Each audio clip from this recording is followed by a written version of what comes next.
In today's tutorial, I'm going to show you guys how to switch to light mode on your HP laptop, tablet, or desktop device.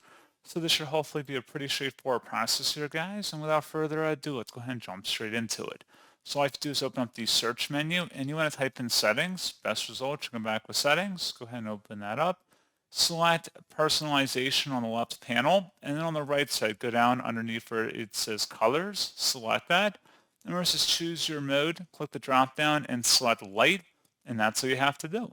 So pretty straightforward process on that, guys. And as always, thank you for watching. I do hope that was able to help you out, and I do look forward to catching you all in the next tutorial.